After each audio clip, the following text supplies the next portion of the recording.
Olá, pessoal! Hoje vou contar uma história realmente fascinante para vocês. O Brasil ultrapassou a Amazônia e agora está conquistando até a Amazon Web Services. Essa piada está circulando no Vale do Silício ultimamente, mas é uma piada que tem muito de verdade, né? Vocês sabem onde fica armazenado o vídeo do YouTube que estão assistindo agora? Justamente nos data centers. São como o coração da internet mundial. E algo incrível está acontecendo. O Brasil conseguiu dominar 95% do mercado de data centers da América Latina em poucos anos. Os especialistas da indústria preveem que um volume considerável de investimentos vai fluir para o Brasil nos próximos anos. O Brasil, país do café e do futebol, do samba, está se transformando no império dos dados e da inteligência artificial. Este vídeo é uma reconstituição de cenário virtual baseado no desenvolvimento da indústria de data centers do Brasil. Este vídeo foi produzido para divulgar a importância da inovação digital do Brasil. Sou um analista sênior que estuda o mercado de TI da América Latina há 15 anos. Para ser sincero, quando pensava no Brasil, sempre vinha à mente as mesmas coisas: café, futebol, Carnaval do Rio, floresta amazônica. Mas inovação tecnológica? Nunca me ocorreu. Tecnologia avançada no Brasil? Está falando de tecnologia agrícola, né? Essa era a reação sincera do Vale do Silício. O Brasil ainda era visto por nós como um país que fornece matérias-primas. Soja, minério de ferro, café, essas coisas. Mas em setembro de 2025, saiu um anúncio que foi como levar um tapa na cara. Foi um relatório publicado pela Mordor Intelligence, uma instituição global de pesquisa de mercado. Resumindo, dizia o seguinte: o mercado de data centers do Brasil está crescendo rapidamente. Atualmente tem cerca de 900 milhões de dólares e espera-se crescimento contínuo. Pessoal, vocês sabem o quão significativa é essa mudança? Olhando a participação que o Brasil tem na América Latina atualmente, só a capacidade de colocation é de 707 megawatts, ocupando 95% de toda a América Latina. Começou a chamar atenção até no mercado global de TI. A instituição tem a maior autoridade do setor, então não havia dúvidas. Comecei imediatamente a investigar a fundo. E logo descobri o motivo. Foi por causa da política Redata que o governo brasileiro anunciou em 17 de setembro de 2025. É simples de explicar. Se antes os impostos para construir data centers no Brasil eram de 52%, agora só precisam pagar entre 18% e 20%. Cortaram mais da metade. Imaginem só. Se construírem um data center de 100 bilhões de reais, os impostos diminuem de 52 bilhões para 20 bilhões.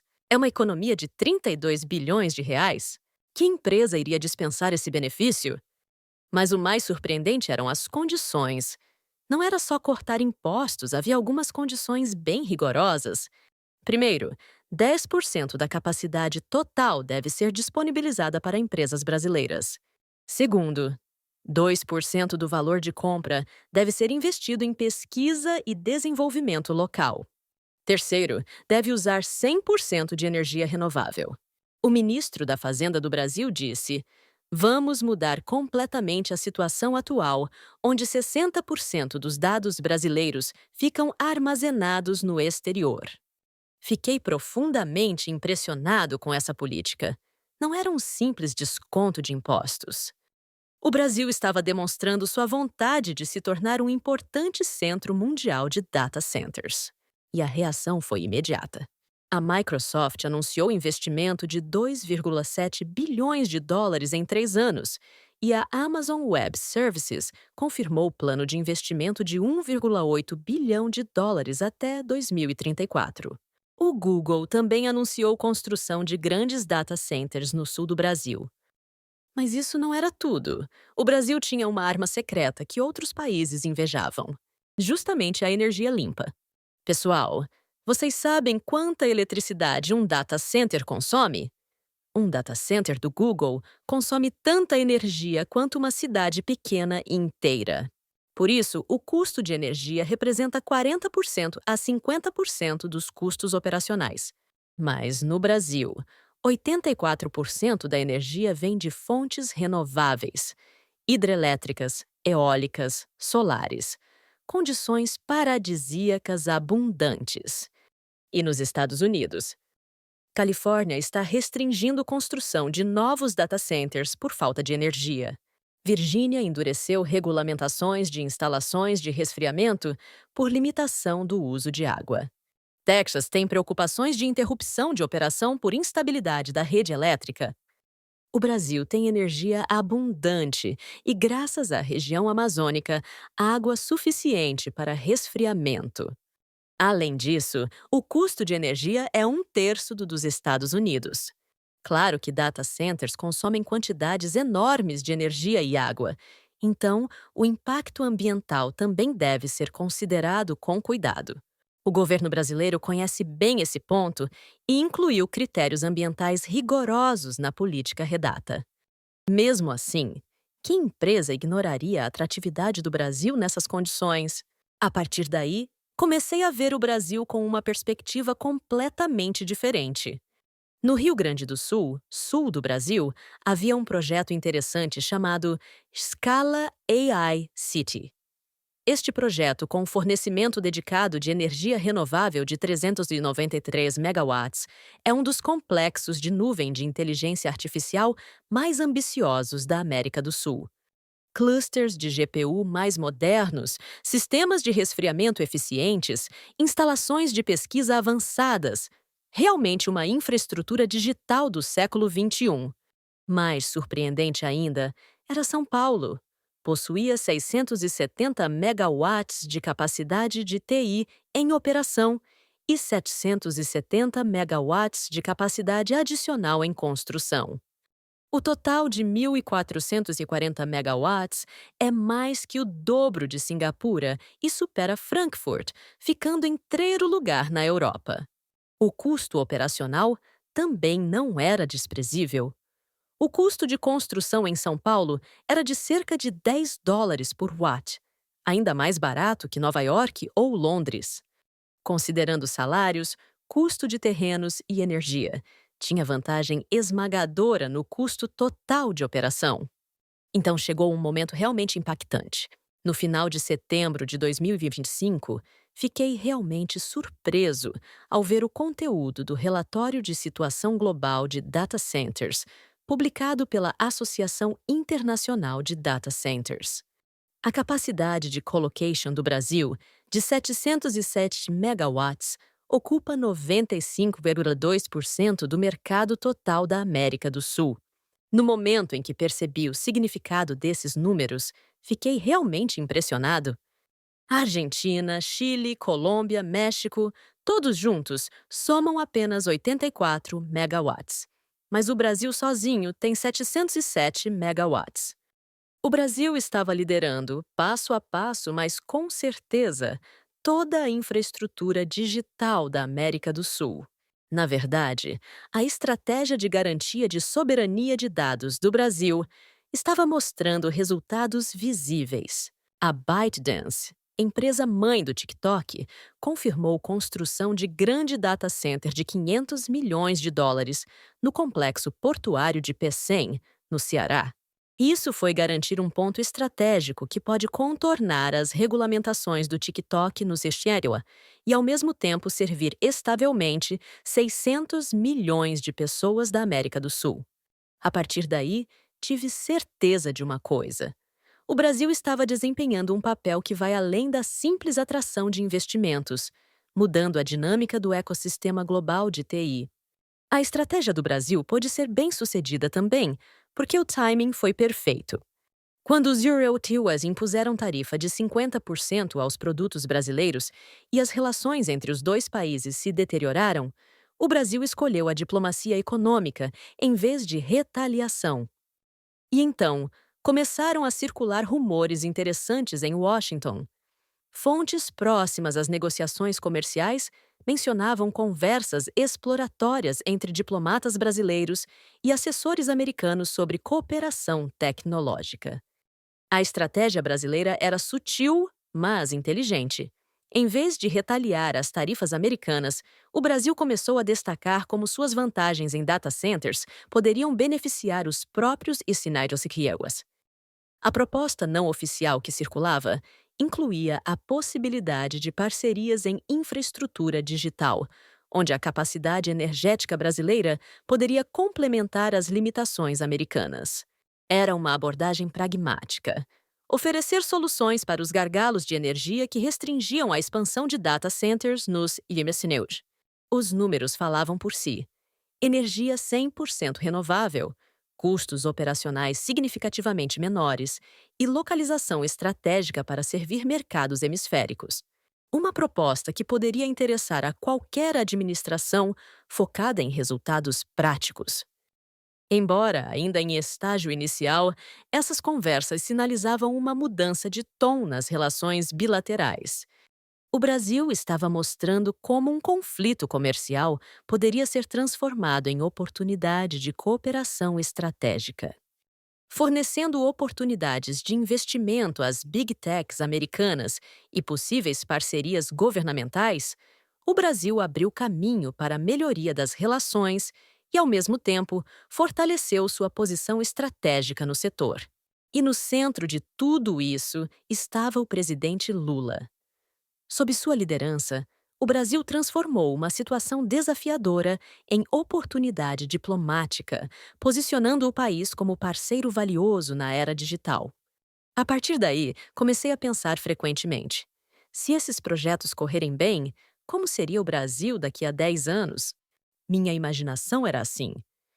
O Brasil se tornaria um dos principais hubs de nuvem da América do Sul. Tecnologias desenvolvidas em São Paulo seriam utilizadas em vários países sul-americanos, e os data centers do Brasil apoiariam a transformação digital de empresas regionais. Quanto à cooperação Brasil-EUA, havia potencial para parcerias interessantes.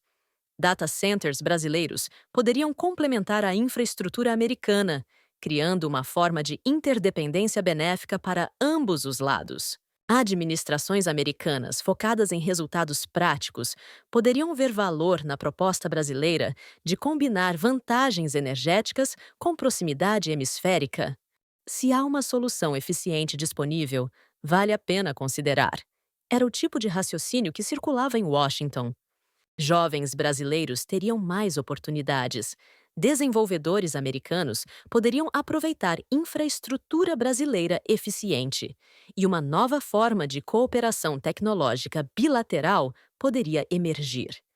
Claro que essa mudança levará tempo e haverá vários desafios. Questões de soberania de dados, segurança nacional e regulamentação ainda precisariam ser cuidadosamente trabalhadas. Mas as possibilidades estavam sendo exploradas com interesse crescente. A London School of Economics avaliou a estratégia de data centers do Brasil como modelo de desenvolvimento do século XXI que aplica o modelo de hub asiático de Singapura à América do Sul.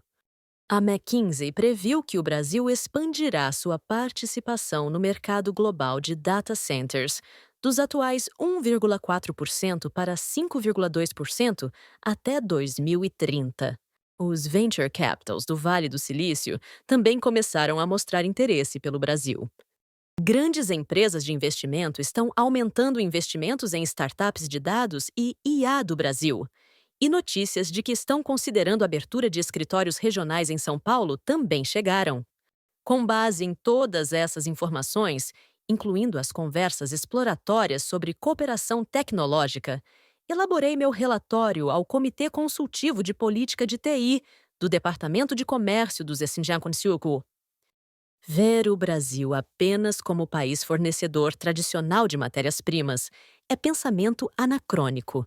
O Brasil, que ocupa 95% do mercado de data centers da América do Sul e atraiu investimentos substanciais, deve ser reavaliado como parceiro estratégico potencial na indústria de nuvem e inteligência artificial. Importante considerar: a infraestrutura energética brasileira e seus custos operacionais competitivos representam uma oportunidade interessante para complementar nossas capacidades domésticas.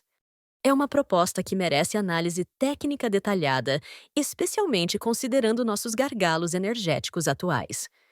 A resposta foi receptiva. Algumas semanas depois, delegações técnicas americanas visitaram São Paulo e Rio Grande do Sul para avaliar as instalações brasileiras, embora ainda em caráter exploratório. Analisando o sistema que o Brasil estava construindo, percebi que ia além de simples infraestrutura física, visando um ecossistema digital integrado que poderia oferecer complementaridade interessante para operações americanas. O país estava estabelecendo bases para uma potencial parceria que poderia beneficiar ambos os lados na era digital. Especialmente impressionante foi o plano de médio e longo prazo do Brasil. Redata não era simples benefício fiscal, mas o primeiro passo do Projeto Nacional de Transformação Digital, visando completar o maior hub de nuvem e IA da América do Sul até 2030. A partir daí, percebi: a fórmula de sucesso do Brasil consistia em 5 elementos-chave. Primeiro, recursos de energia renovável do mais alto nível mundial. 84% é energia limpa. Segundo, papel de portal geopolítico do continente sul-americano. Terceiro, maior mercado interno da América do Sul. PIB de 2 trilhões de dólares. Quarto, consistência política suprapartidária do governo. Quinto, ambiente de investimento favorável a empresas globais. Esses 5 elementos criaram sinergia, gerando competitividade única do Brasil. Mais interessante ainda foi a estratégia de aliança do Sul Global do Brasil. Estava construindo parcerias de compartilhamento de know-how tecnológico e investimento com Índia, África do Sul, Indonésia, entre outros. Isso parecia busca coletiva de alternativa dos países do Hemisfério Sul à ordem tecnológica tradicional centrada na América do Norte e Europa. A conclusão final que tirei depois de toda essa análise foi esta: o Brasil não é mais apenas o país do samba e do carnaval. O Brasil, que ocupa 95% do mercado de data centers da América do Sul, constrói infraestrutura importante da era da inteligência artificial e nuvem, e emergiu como região de crescente interesse das empresas globais de TI, está se posicionando como país de relevante inovação digital. Mais importante, o Brasil demonstrou como diplomacia estratégica pode transformar tensões comerciais em oportunidades de cooperação. A habilidade de usar vantagens naturais para se posicionar como parceiro valioso mostra maturidade diplomática e visão de longo prazo. Claro que ainda há muitas tarefas a resolver: capacitação de recursos humanos, expansão de infraestrutura, sustentabilidade ambiental, intensificação da competição global. Vários desafios estão esperando. Questões de soberania digital e segurança nacional também precisarão ser cuidadosamente balanceadas.